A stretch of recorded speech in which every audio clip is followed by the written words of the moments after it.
Hello everyone. If you like what I'm doing here, please consider subscribing, liking, and commenting. It would really help the channel out quite a bit. Thank you very much.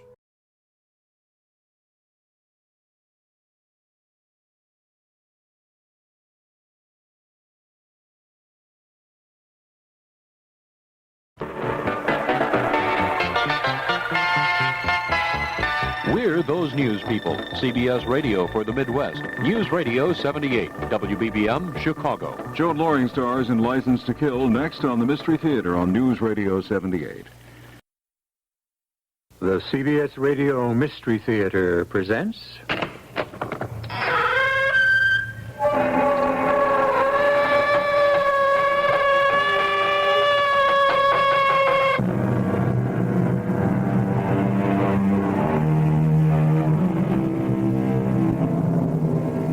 Come in. Welcome. I'm E.G. Marshall. Have you ever thought to yourself how much of your life is spent in dreams? Not only those that delight or haunt you in your sleeping hours, but the ones that are present in your waking hours. Dreams of happiness or despair, bright and possible in the morning, or gray and despondent in the tiredness of evening. Dreams of romance and acclaim, or dreams of bitter violence and shocking mayhem. Just as I said, it's a ghost town. Not the way I see it, School Mom. You better take a closer look. Hey, why, you crazy loco? Hold on! We're going in a skid! Hang on!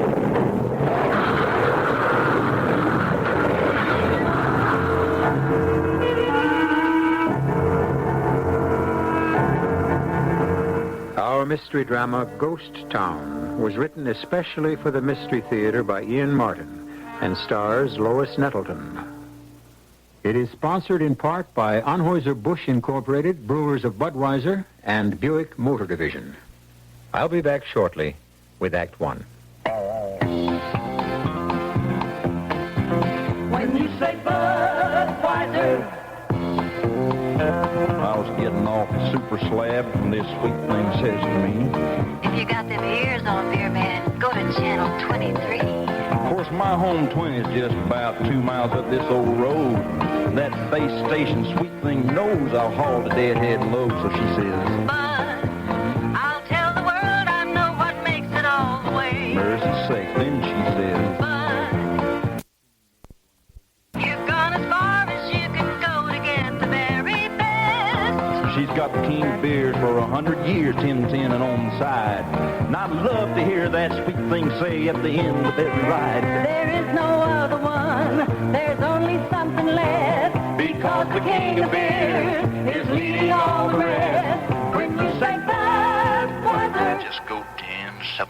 you said it all. Anheuser-Busch, headquarters, St. Louis, Missouri. A few years ago, a motion picture was released that shocked the entire nation.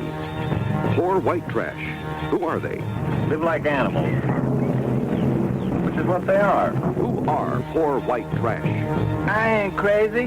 I know what to do with girls. Who are poor white trash? No, please leave me alone. How much you want for this occasion, girl? I 2 bits, Yankee. Who are poor white trash? You animal. Poor White Trash Part 2 is this and much more. Now, in the tradition of Godfather 2, Walking Tall 2, all new and in color, Poor White Trash Part 2. Due to the abnormal subject matter, absolutely no children will be admitted, with or without their parents. Uniformed police will supervise all admissions. Poor White Trash Part 2. Opening Friday at theaters and drive-ins throughout Chicagoland. From April Fool's film, Rated R.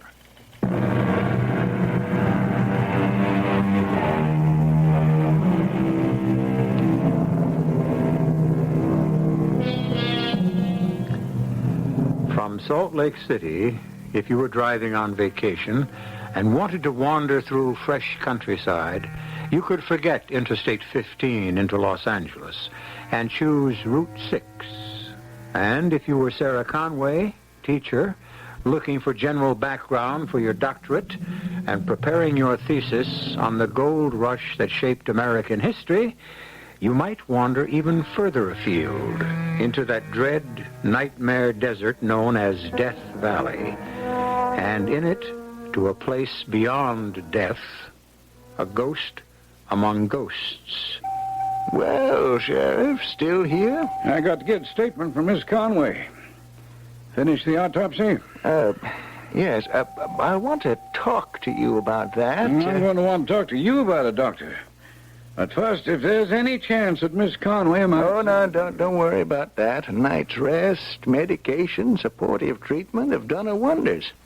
Matter of fact, she might be able to give you enough right now, Sheriff. Oh, you mean it's all right to question her? Well, that depends on whether she's up to answering. Let me talk to her first. Miss Conway, Dr. Garvey, how do you feel? Oh, as if I'd been run through a mincer and broiled slowly on an open fire.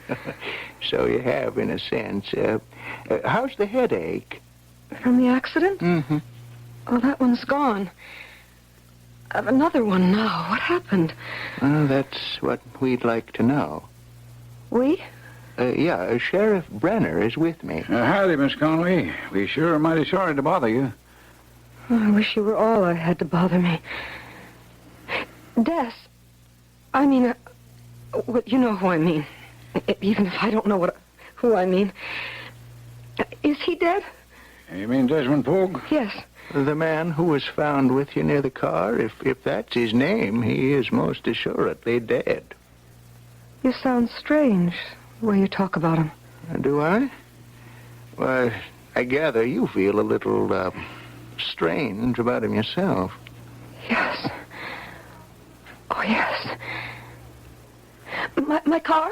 Well, I'm afraid that's a total wreck, Miss Conway. Oh, dear. How will I get home? No need to worry about that. Your brother is driving in tomorrow from the coast. I hope you didn't alarm my family. Well, I reckon Shoe was on the other foot, Miss Conway. They kind of alarmed us first when you turned up missing. And good thing they did. And we found you in time. In time? You were in shock. Pretty totally dehydrated, a moderate to severe concussion, several badly cracked ribs. But I'm all right now. You have some physical discomforts for a while, but your body fluids have been restored. The ribs are taped. The concussion doesn't appear to have been too severe, although you may have some after effects of head pain or dizziness. I wish I was sure that I won't have that all my life. And sure of what really happened. Well, now, Miss Conway, you want to try to tell us? Yes, I'll try. Oh, let me think. Where was I when you found me? Right where your car had overturned, smack in the middle of the valley. Oh, yes, about halfway through, yes. We just passed some place called Furnace Creek. Oh, that's it. The middle of hell. The temperature there pretty near never goes below 100. And can get as high as 130 degrees plus. This time of year. Especially down that old back road you were driving. That wasn't my fault. Des Pogue made you turn off? Yes. Now, why? You know who I am? Well, we know you're a school teacher from Los Angeles and that you were on vacation. Yes, well, sort of. I'd been in Salt Lake, and I'd covered most of the territory south and west of there. So I decided I'd sort of head back, splitting in between them through the country I hadn't seen. Oh, what, you come down, Route 6? Yes, to Tonopah. And then I came south on 95 to Scotty's Junction. And I decided I really ought to go through Death Valley. Well, anyway, I got just past a little place called Scotty's Castle, and I looked at my gas gauge. It was pitilessly hot. Hard to breathe, even. And I figured before I went through the valley, I'd better get my gas tank filled. So I pulled up to a lone gas pump in front of a kind of general store, and this old man came out. Could you fill her up, please? Regular? You going on through? Yeah, I thought I would. I mean, I've never really seen it from up north to south like this. Well, I wouldn't recommend it. Not on no day like today. It is awfully hot. You ain't felt nothing yet. Time you get to the bottom of the valley, you're pretty near 300 feet below sea level. Like trying to breathe in one of them steam baths. Well, it isn't all that far, is it? Oh, not in a car, I reckon. About 100 miles. And if it gets too much for you, you could always turn off where 58 comes on across, or 190. Well, we'll see. I would like to see the whole valley. Whatever you say. But you get to the bottom, I swear you could fry an egg on the rock and never have to turn it over to get it cooked both sides. Do you have a ladies' room? Right around the side of the house. Doors open, we don't use keys this part of the country. I tried running some cold water on my wrists and splashing it on my face. My dress was literally plastered to me. So I changed into some shorts and a sleeveless blouse. I didn't feel any cooler, but at least I was drier. When I came out, the man had gone into the store. I went in and paid him and bought some cold drinks. Then I came back to the car and began my trip into Death Valley. Within a mile, I was bathed in perspiration. And I'd pretty much made up my mind I would turn off where the man said, "Get out of that sweat bath." I turned on the radio to see if maybe I could pick up a weather report. And while I was flicking the dial, my eyes were taking in the desolate country. Dry, baked, salt-encrusted, sweeping away barren to the great mountains. Then, all of a sudden, my attention was held by the voice from the radio. Escaping from the high-security state sanitarium, he savagely beat one guard who's still in a coma and severely injured another. Now, as sheriff of this county... Turn it off, lady. Watch it now. Just stay on the road. Turn that squawk box off. This is a gun in the back of your neck. That's better. No. Don't slow down. Just keep driving. How'd you get in my car? When you went to the ladies' room, I climbed in the back. It's hard to know get out back here. I'm coming up front. Who are you?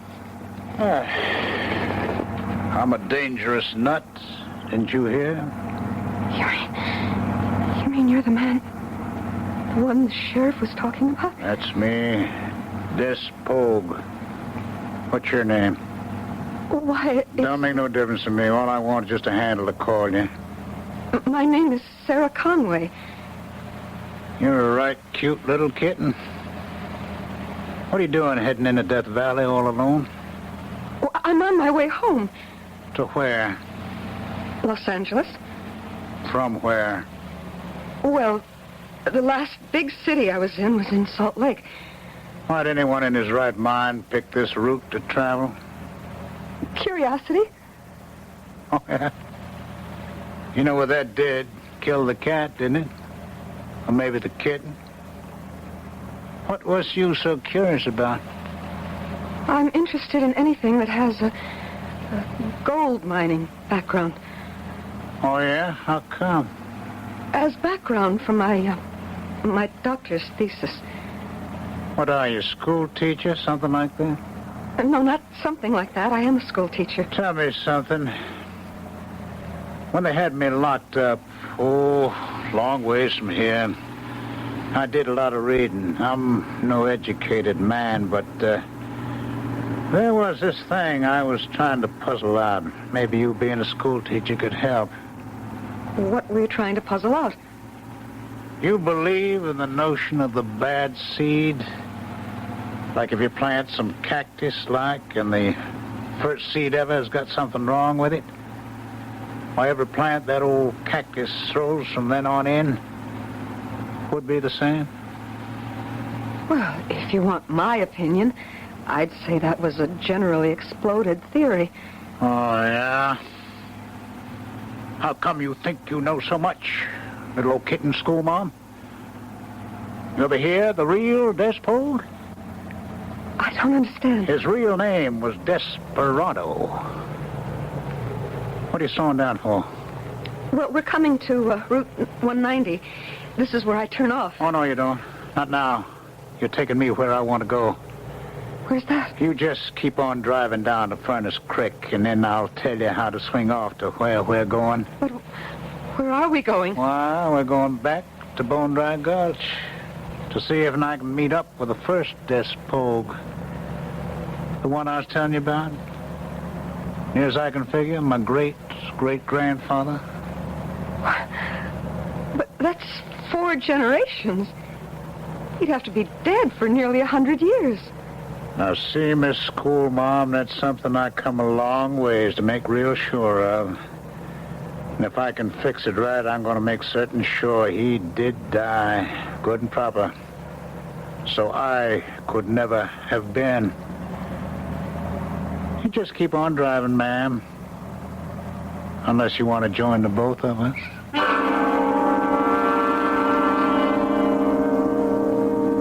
The tall, dark man with the brooding eyes sitting beside her in the front seat seems relaxed and calm enough, the gun held loosely in his hand.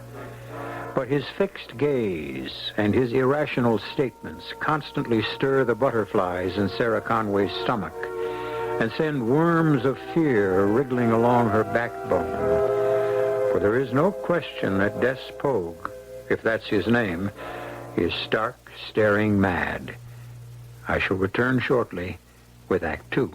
To the man who bought the Skyhawk, to the girl in the Century, we're glad you like your Buicks, glad you set your spirit free. And to the family from Ohio, to the folks up in St. Paul, nice to see you join us, nice to see you all. Do you know that over 400,000 people have already bought 1976 Buicks? No. No, we didn't know that. You like your Buick, don't you? Oh, yeah. Oh, yeah, sure. A lot? A lot, yeah. Yeah. There's probably nothing you don't like about your Buick, right? I can't think of a thing. Well, we could probably even say you love your Buick, right? Yeah, we could say that I love my Buick, that's right. In fact, I'll bet you wouldn't trade that Buick for $1 million. Oh, I wouldn't bet that. Oh, he bet it, didn't he? Okay, it's a bet. Here's the Buick. Where is the cashola? Let me see it. I don't think he's coming across. It's nice to see you join us, we're glad it came to be. Nice to see you join us, glad your spirit's free. Buick, dedicated to the free spirit in just about everyone. Get the facts on Toshiba Fax. Compare with Xerox or any other book copier, and you'll find Toshiba Fax plain paper copier gives better reproduction with more features for probably a lot less money. A free demonstration will prove it. Call Chemlight Business Systems at 766-0234. See how Toshiba Fax electronically bonds a no-smear image on plain, untreated paper. No special stock needed. See how it copies from colored paper and three-dimensional objects. How it can copy on both sides of the paper. Even allows different size papers to be used without removing cassette. And note that Toshiba Fax has no meter clicks. That alone saves you money. Toshiba Fax is more economical to start with, too. You can buy it outright, or you can lease it at a fixed rate that's probably a lot less than Xerox rental. Before you decide on any copier, get the facts on Toshiba Fax. For a free demonstration of the compact, portable Toshiba Fax plain paper copier, call Chemlight Business Systems at 766-0234. 766-0234.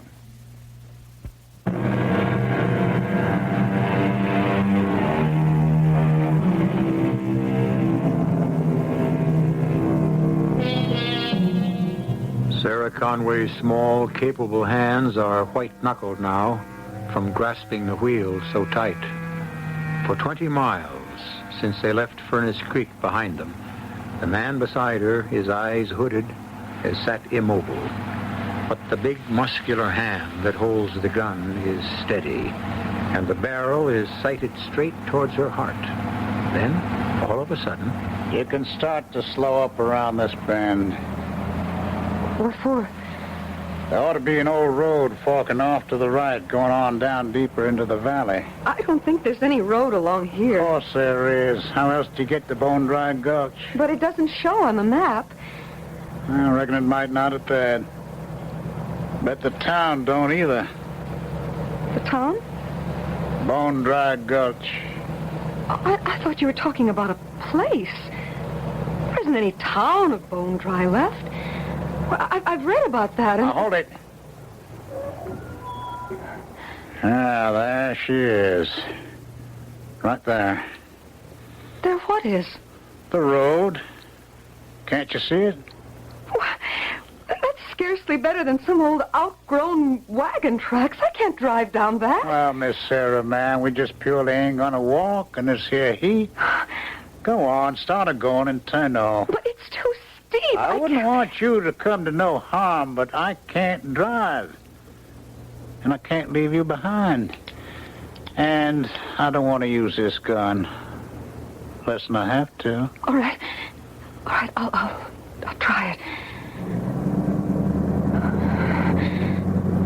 All right, nice and easy. Don't worry. Now, what was you saying you read about Bone Dry?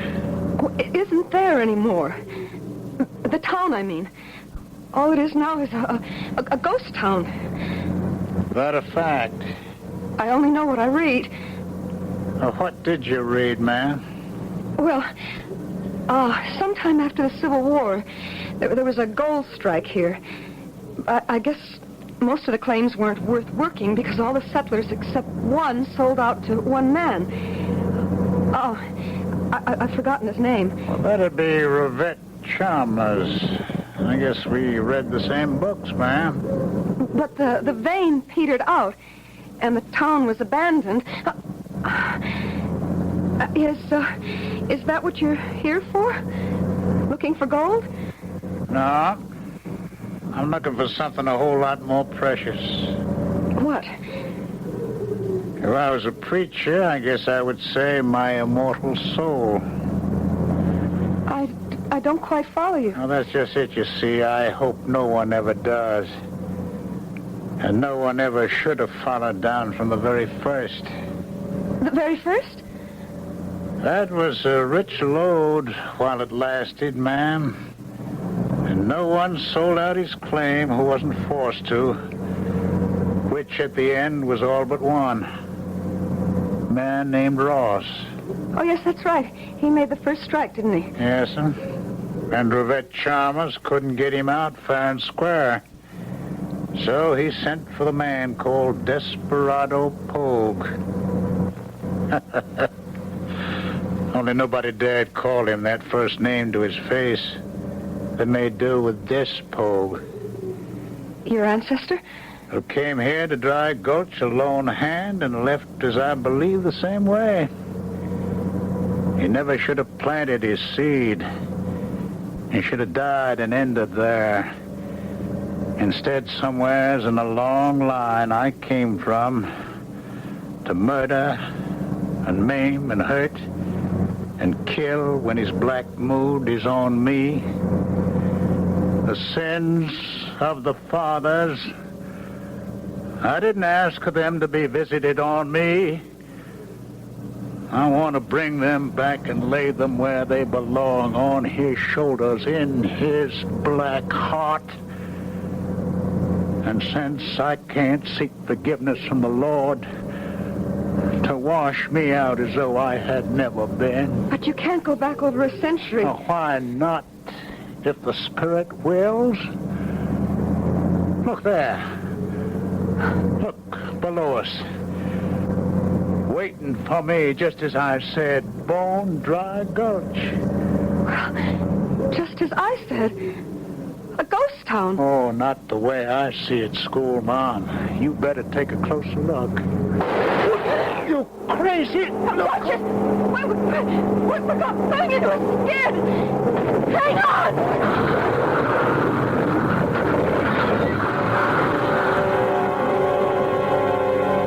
Just as I tried to grab his gun, a tire blew, and the car slewed, sliding toward the road edge. Then we hit a rock and went rolling. Only one lone clump of giant cactus kept us from tumbling all the way to the floor of the valley. I must have hit my head as we turned over. By the time I could gather my wits, the tall, dark man who called himself Des Pogue was way far down below me on the winding road. As I called, "Hey, Mr. Pogue! Des! You can't leave me here like this! Hey!" He had disappeared. I climbed out and started after him. It was beginning to grow dark. And suddenly, I stopped dead in my tracks. Through the twilight, rising from the floor of the valley, from where the ghost town used to be, were the lights of a town that was far from dead. I could even hear the music from the saloon. I hadn't, till now, paid much attention to how the man had been dressed. But when I caught up with him, talking in the shadows behind the livery stable with another man, I was amazed to realize that what I had taken for plain jeans were not faded copies, but the authentic article. And slung around his waist was a cartridge belt and a gun in its holster. Hiding in the deeper shadows, I could hear them talk. I expected you sooner, Pogue. My horse took a spill on a gopher hole, broke his leg. I understand now I don't want anything questionable. You just have to persuade Ross to get up. I'll persuade him. But inside the law. You'd settle for a fair shoot down, of course. Good. Well, then you might just sort of make an announcement that I'm your new manager. Kind of make me legitimate. I'll get right back to the saloon and lay it out. Introduce you. That's fine. You go on in. Prepare them for me. All right, let's go, Mr. Chalmers. Billy boy. They turned so quickly and came toward me that instinctively I started back. And as I did so, I slipped and fell right in their path. But to my stunned amazement, as they turned the corner, the two of them walked right through and over me, as if I were no more substantial than the shadows around me. And in that moment, I realized that not only was I in a ghost town, but I was more ghost than anyone in it. I must have fainted.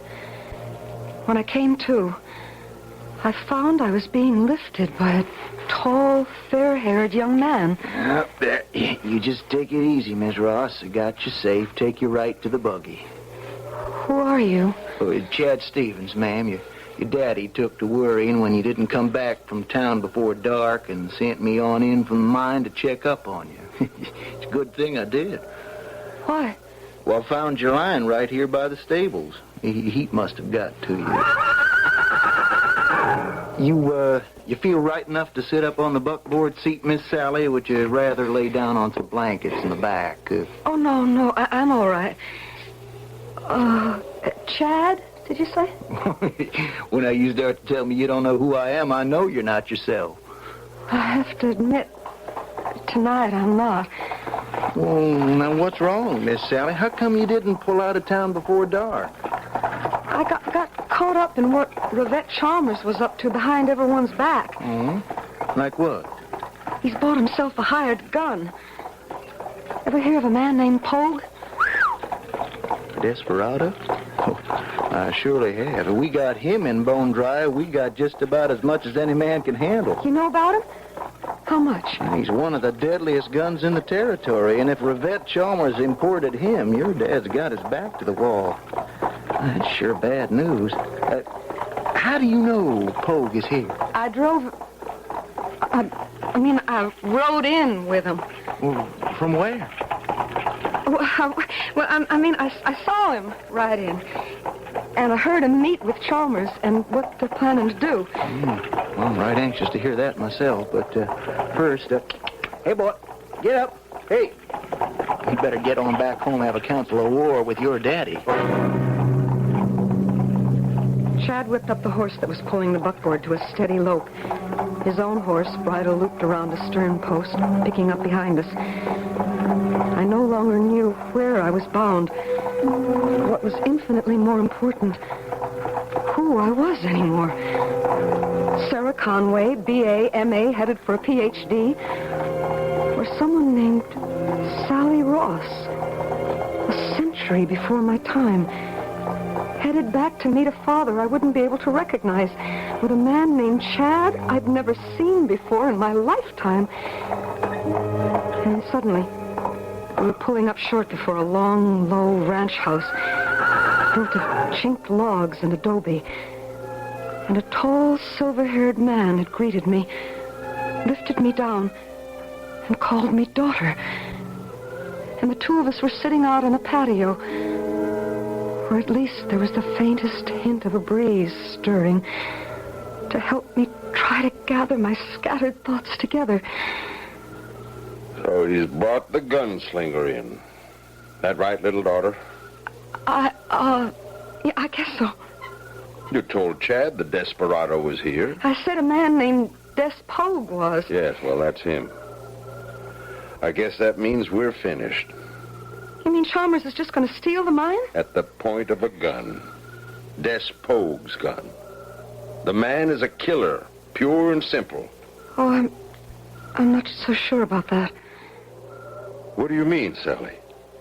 I'm not sure how to tell you. Or anyone, Mr. I mean, Daddy. Could we talk this over tomorrow? Right now, I'm just kind of tired. Well, sure, hon. You go get some sleep. I guess we'd all better get ready for tomorrow. Though I can't say it looks as though it's got much future in it. The man who thought he was my father led me to a room with a lovely down-mattressed bed, the checkerboard counterpane. Gratefully, I snuggled under it. And a quote kept swimming through my head as sleep waved over and engulfed me. Sufficient unto the day is the evil thereof. Evil. Evil. Evil.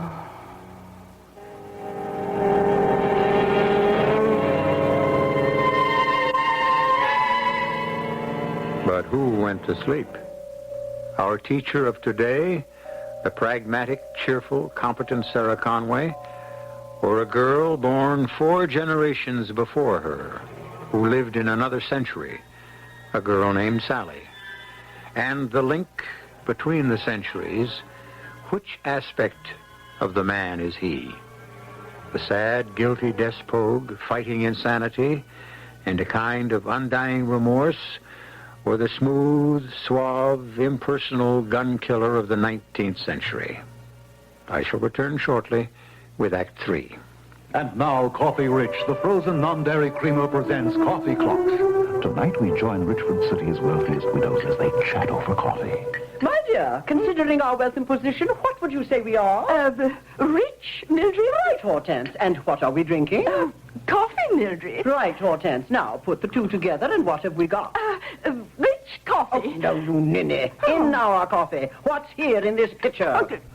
Coffee, Rich? Why, it tastes so light and creamy. Of course, Hortense. And Coffee Rich is very convenient for us, too. You just keep it in the fridge, ready for use at a moment's notice. Oh, Mildred, with good help so hard to find these days, it's heartwarming to know there's a non-dairy creamer that's so convenient and delicious. Yes, dear, and it's in such good taste. Just like you, Mildred. Oh, thank you, dear. Be with us tomorrow for the continuing serialization of the Coffee Rich Coffee Clock. Oh, yes, and Coffee Rich is marvelous on cereal, don't you know? Don't I know what? Oh, Ninny. If you live in or around Edison Park, Northwest Federal Savings has a surprise for you. Now there's a Northwest Federal Savings Center in Edison Park, and it's open 6 days a week, Monday through Saturday, from 8 a.m. to 6 p.m. That means you can stop by before breakfast or on your way to catch a bus or train or on your way home in the evening. It's especially convenient for commuters because the new Northwest Federal is at the corner of Northwest Highway and Oxford Avenue, just down the street from the Edison Park train station. Or if you take a bus, CTA bus number 68 goes right by our front door. And if you're driving, so if you'll take the Northwest Highway through Edison Park. They're having a grand opening celebration now, and you can choose from over 30 brand name items in our bandwagon of gifts, all free or at greatly reduced prices when you save $250 or more. So come in and get acquainted at the new Northwest Federal Savings Center at 6665 North Northwest Highway in Edison Park. And take home a free registered keychain just for stopping by, early or late.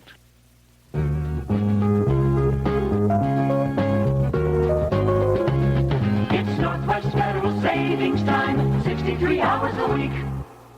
The FAA reports that a light plane has crashed just east of the DuPage County Airport. Details of the crash are not known to us at this time. The West Chicago Fire Department is on the scene. This is WBBM Chicago.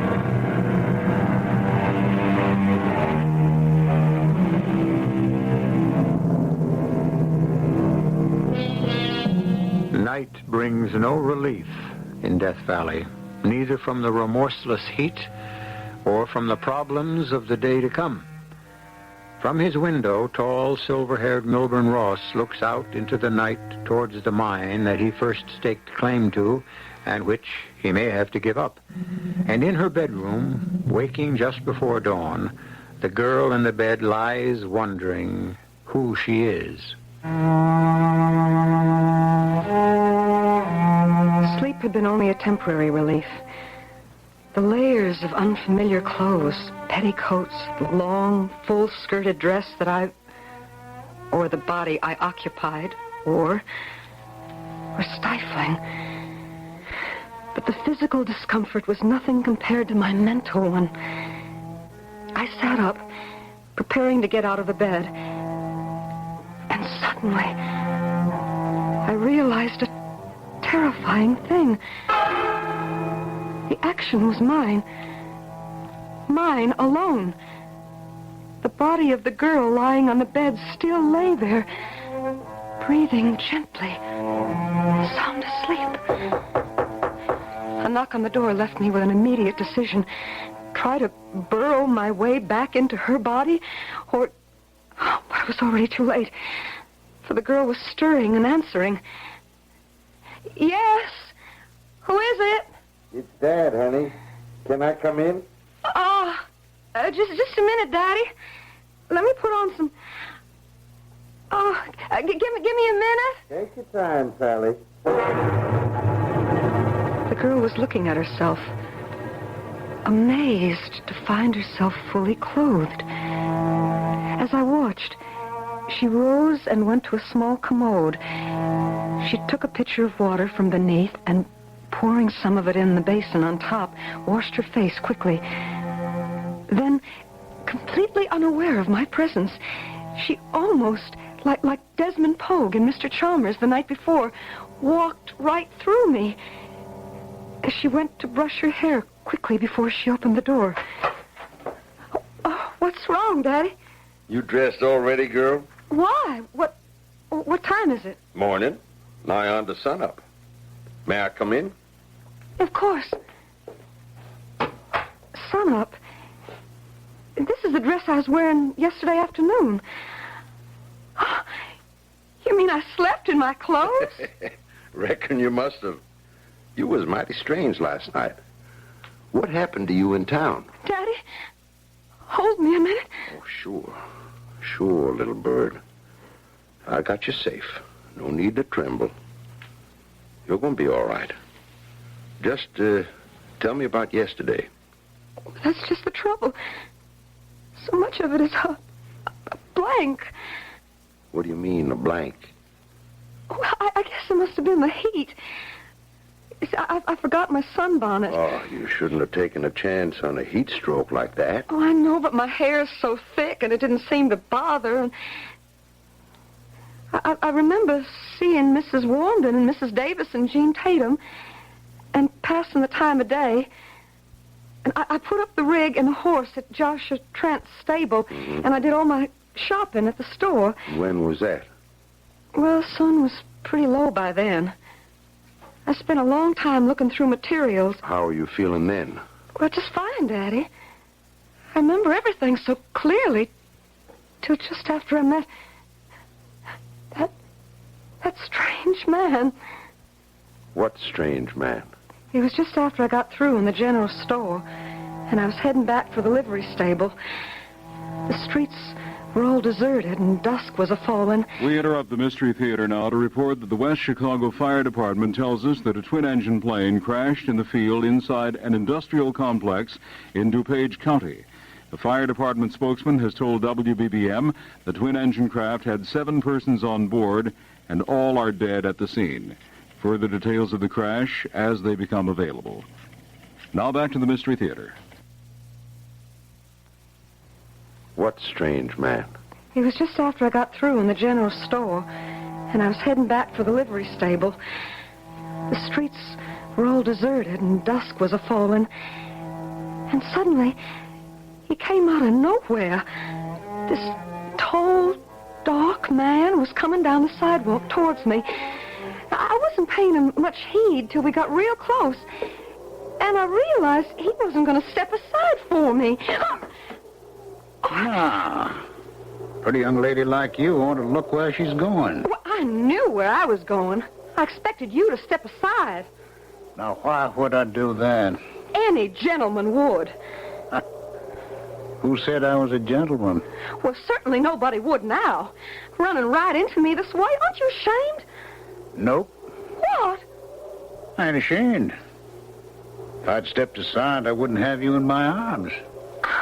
Now, this is better than being a gentleman any day. Now, you just let me go. Oh, not for a minute. Take your hands off me. Not till you tell me what's your name. My name is Sally Ross, and my father's name is Milburn Ross, and he's an important man in this town, and if you don't let me go, he'll make you sorry. Oh, would he now? Well, that wouldn't be Mr. Ross of the Ross Chalmers mine, would it? That's just who he is. And if he was to see the way you're handling me, he'd ride you out of town on a rail. Oh, is that a fact? Okay, little bird. I'll let you go this time. Only next time I won't make it so easy. You just tell your daddy any time he's looking for a fight. I'll be waiting for him right over there in the hotel. Evening, ma'am. You. What's your name? You tell your daddy that I'm the man Mr. Chalmers just hired as the new manager of the mine. Well, I was just fit to be tied, Daddy. I was just boiling inside, and I just felt unclean everywhere his hands had pawed over me. Sally, did that man do anything else to you? What else, Daddy? He didn't follow you to where Chad found you behind the livery stable and... No, nobody followed me. You're sure? Well, how did you faint then? That's not like you. Well, I'd forgotten my bonnet and... Maybe. But you wouldn't have a delayed reaction to heat like that. And he said he was going to be the new manager of the mine? He said Mr. Chalmers had made him that. Daddy? Daddy, where are you going? No man is going to steal my mine away from me or manhandle my daughter. I'm going to find Des Pogue and have him run out of town. I barely had time to slip through the door before he had slammed it shut and turned the heavy key. I followed him downstairs, where he called out to Chad to hitch up the buckboard. I waited while he opened the safe and took out some envelopes, and he strapped on a belt and an old single-action Colt. Then he headed for the stable. What do you think you're doing, Chad? I'm going with you, sir. Oh, no, you're not. You're staying behind here to take care of Sally in case anything happens to me. Now, here, you take these envelopes. Mr. Ross, I Son, can't let you... Son, you haven't ever handled a gun. I have. Well, not the way a slinger like Des Pogue can. Well, we'll hope it won't come to that. In case it does, that's my will and the deed to the mine and the combination to the safe. And this here's the key to Sally's room. I locked her in. Don't you let her out till I'm gone. Mr. Ross, please, sir, don't do it. There's some things a man just naturally has to do, Chad, even when he don't want to. Hey, boy, yeah. Long before he had started out for town, I'd scrambled into the wagon. That was one wild ride. And I was bruised and battered and dirtied as the swaying wagon threw me from side to side. Coming into the main street of town, he'd barely slowed down till we got to the hotel and came skidding to a halt. Oh, boy. Hold up there. Hold up, boy. He got out of the wagon, hitched the horse, and strode up the steps across the porch and into the hotel. I was right on his heels. There was a dining room to one side, and Des Pogue and Chalmers were sitting there, gun belts draped over the back of a chair between them. You, Des Pogue? Yep. I reckon you must be old Daddy Ross. Now, hold it a minute. I just want to know two things from you, Chalmers.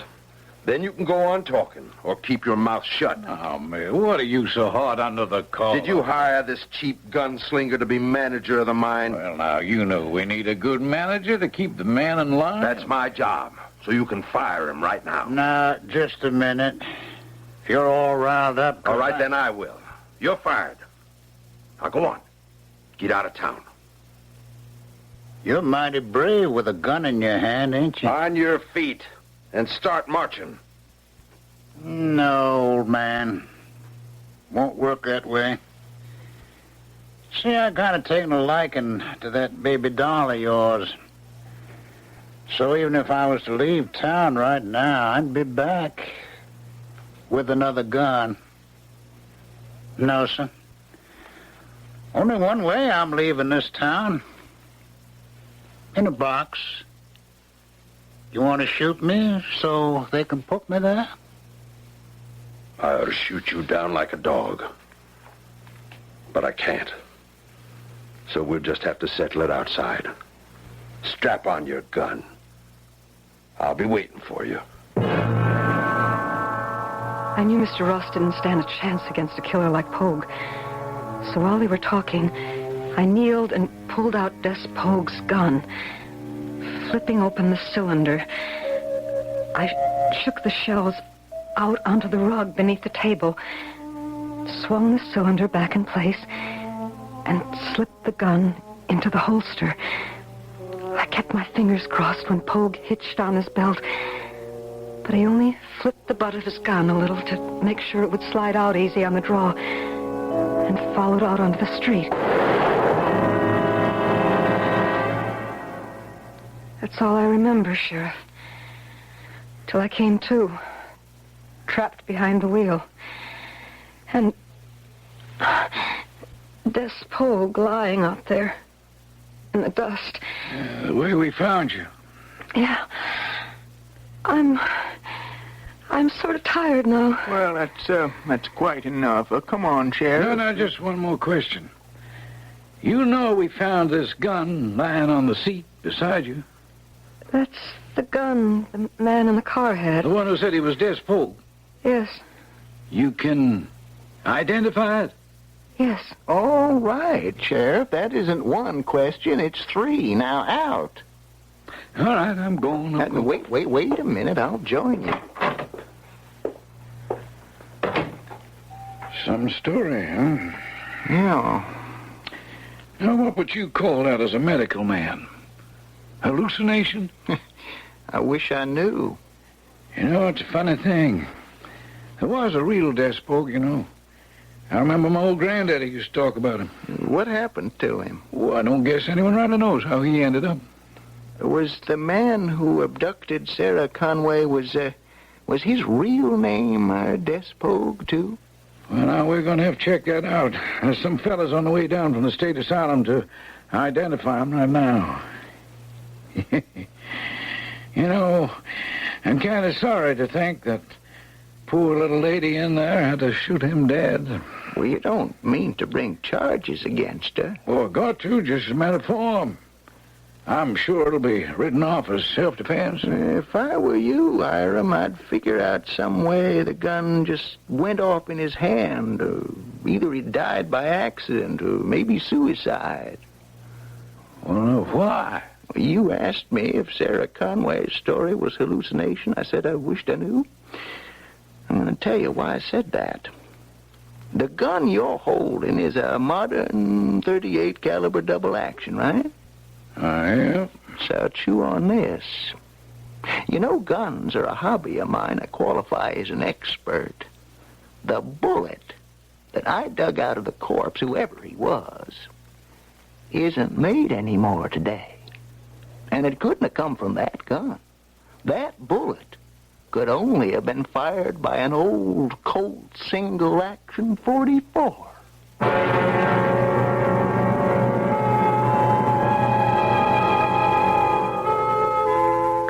truth is stranger than fiction? Or is it the other way around this time? And which was the fiction? Which the truth? Sometimes it's useless to look for answers. But whatever the explanation is, both Des Pogues are dead. And the one who rode with Sarah Conway got his wish. The bad seed is buried with him in the ground. And this time it cannot grow again. I'll be back shortly. You mean to tell me Paul Revere never got to Lexington and Concord? No, sir. He stopped at the first place that had a Fetters air conditioner. Get cool, America. Fetters announces 4 bicentennial specials. 4 rotary-powered room air conditioners from 10,000 to 21,000 BTUs. No waiting for a factory rebate. Get big savings now at participating dealers. Up to $60 less than comparable capacity Fetters models. Plus, a free $9.95 value bicentennial almanac. Hurry, get your Fetters bicentennial special today. At Ramada Inns, kids 18 and under stay free in their parents' room. Cribs for the little ones are free, and there's only a small charge for rollaway beds. Good reasons why so many people who travel with their families join the Ramada Regulars and prefer to stay with us whenever they go on vacation. We're Ramada Regulars, Ramada's where we stay. 'Cause we take our kids with us when we go away. We're Ramada Regulars.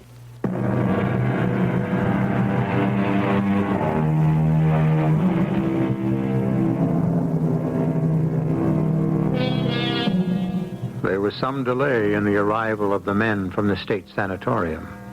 And by the time of their arrival, positive identification of the dead man as the escapee had to be made through his teeth. Because by some strange chemical reaction caused by the pitiless sun and the virtual lime pit in which the body had come to rest, the flesh had disintegrated as though the corpse had been exhumed from a century-old grave. Our cast included Lois Nettleton, Ralph Bell, Ian Martin, Nat Polen, and Russell Horton. The entire production was under the direction of Hyman Brown. And now, a preview of our next tale. He's trying to make a deal with you, Henry. But don't trust him. Don't trust him. He wants you off guard so he can kill you. Let me alone. All these people are looking at me. Some other people are looking at you too, Henry. Guys from the camp. Guys from your bunk. Look at us, Henry. Shut up. A man's asking me a question. It's Joe Turner, Bobby Moretti, and Harry. Look at us. We're all here. And we're all dead. And we're all asking you one question. When are you gonna kill him? How can I be sure? You don't want to be sure. You want the girl, the money. How can I kill him if I'm not sure? But we're sure. Each one of us. And you've got to kill him. Radio Mystery Theater was sponsored in part by Buick Motor Division and Anheuser-Busch Incorporated, brewers of Budweiser. This is E.G. Marshall inviting you to return to our Mystery Theater for another adventure in the macabre. Until next time, pleasant dreams.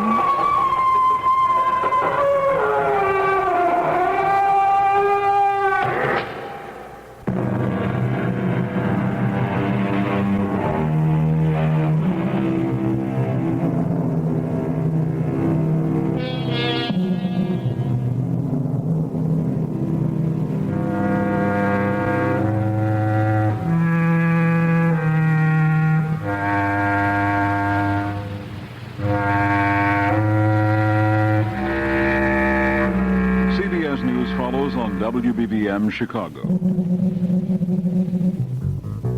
Did you know that the proper care and cleaning of your draperies is only a phone call away? Hi, this is Carmelita Pope with news about Magicist Drapery Cleaning. Magicist has a dry cleaning plant devoted exclusively to the cleaning of draperies. Because Magicist has the right combination of experience and equipment, your draperies receive the utmost care and attention. Simply call Magicist for pickup. Magicist uniform bonded workmen will take down your draperies and rehang them for you upon delivery. All you have to do is call. If you prefer, bring your draperies into any Magicist location to take advantage of the 20% discount for cash and carry. MasterCharge and Bank Americard are welcome. Don't delay. Call Magicus for complete professional drapery service. See the white pages. Chicago phones 378-8600. Remember, Magicus sells rugs, too. Come clean with Magicus and get your whole house Magicus clean. Ask about Wisconsin Dells tickets free with any Magicist order. Repeating an earlier news story, the West Chicago Fire Department reports a twin-engine plane crashed in the field inside an industrial complex in DuPage County. WBBM has learned that the twin-engine craft had 7 persons on board and that all are dead. We'll have details of the crash as they become available later. CBS News. Triple Primary Tuesday focuses the political limelight on Rhode Island, South Dakota, and Montana. I'm Mike Stanley reporting on the CBS Radio Network. Morris Udall, the only remaining major Democratic presidential aspirant who has yet to taste primary victory, said, "I think I'm going to win in South Dakota, and that will give our campaign a boost." Udall already has switched his campaign concentration to Ohio, which holds its primary on June 8th. In Cleveland, where he predicted his first victory, Udall further forecast it will be in Ohio that Jimmy Carter's bandwagon will be stopped because the former Georgia governor, according to Udall, won't talk about jobs, taxes, and health care, the issues on which Udall has focused. Senator George McGovern, the 1972 Democratic presidential candidate who has endorsed Udall publicly, Monday fired 2 staff workers because they had become involved in what was termed a destructive Stop Carter effort.